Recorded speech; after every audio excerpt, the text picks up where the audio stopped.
احمدہ ونصلی علی رسولہ الکریم اما بعد فاعوذ باللہ من الشیطان الرجیم بسم اللہ الرحمن الرحیم۔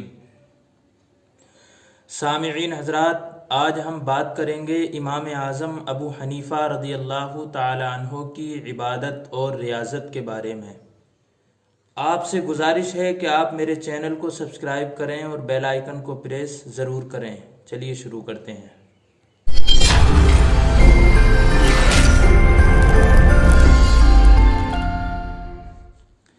امام اعظم ابو حنیفہ رضی اللہ تعالی عنہ عبادت اور ریاضت میں بھی اپنا ثانی نہیں رکھتے۔ غیر حنفی علماء نے آپ کی عبادت کا حال جو بیان کیا ہے وہ آج کل کی عیش کو دنیا تصور بھی نہیں کر سکتی۔ شافعی، حنفی بلکہ ملت اسلامیہ نے اس بات سے حد استفاضہ کیا ہے کہ آپ نے عشاء کے وضو سے فجر کی نماز 40 برس تک ادا کی ہے۔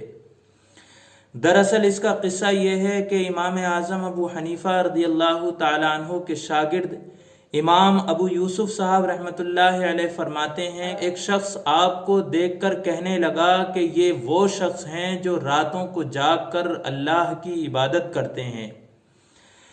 آپ نے فرمایا کہ ہمیں لوگوں کے گمان کے مطابق ہی بننا چاہیے۔ اسی وقت سے آپ نے راتوں کو جاگ کر اللہ کی عبادت کرنا شروع کی، یہاں تک کہ عشاء کے وضو سے فجر کی نماز 40 برس تک ادا کرتے رہے۔ فضل بن وکیل کہتے ہیں کہ میں نے امام اعظم ابو حنیفہ کی طرح کسی کو اتنی شدت خضوع سے نماز ادا کرتے ہوئے نہیں دیکھا۔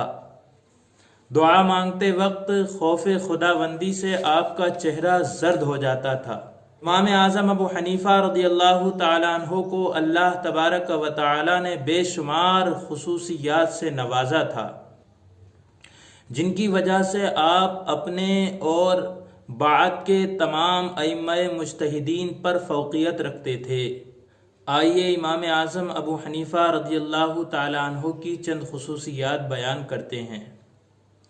امام اعظم ابو حنیفہ رضی اللہ تعالی عنہ خیر القرون علی الاطلاق، یعنی پہلے زمانے میں پیدا ہوئے، جس زمانے کے بارے میں حضور صلی اللہ علیہ وسلم نے فرمایا کہ اس زمانے کے لوگ تمام زمانے کے لوگوں سے بہتر ہیں۔ آپ نے حضرت انس رضی اللہ تعالی عنہ اور حضرت عبداللہ بن ابی اوفا رضی اللہ تعالی عنہ وغیرہ بڑے بڑے صحابہ اکرام کی زیارت کی، جس کی وجہ سے آپ تابعی کہلائے۔ آپ کے اساتذہ اور تلامذہ کی تعداد تمام ائمہ کے اساتذہ اور تلامذہ سے زیادہ ہے۔ ایک روایت کے اندر آتا ہے کہ آپ نے 4000 علماء سے علم دین حاصل کیا ہے۔ آپ کے طریقے اجتہاد سے تمام ائمہ اور مجتہدین نے استفادہ کیا ہے۔ امام شافعی رحمۃ اللہ علیہ فرماتے ہیں کہ الفقہاء کلہم عیال ابی حنیفہ فی الفقہ، یعنی تمام فقہا فقہ کے اندر امام اعظم ابو حنیفہ رضی اللہ تعالی عنہ کے اہل ہیں۔ امام اعظم ابو حنیفہ رضی اللہ تعالی عنہ کا مسلک ان ممالک کے اندر بھی پہنچا جہاں پر کوئی مسلک آپ کے سوا نہیں پہنچا۔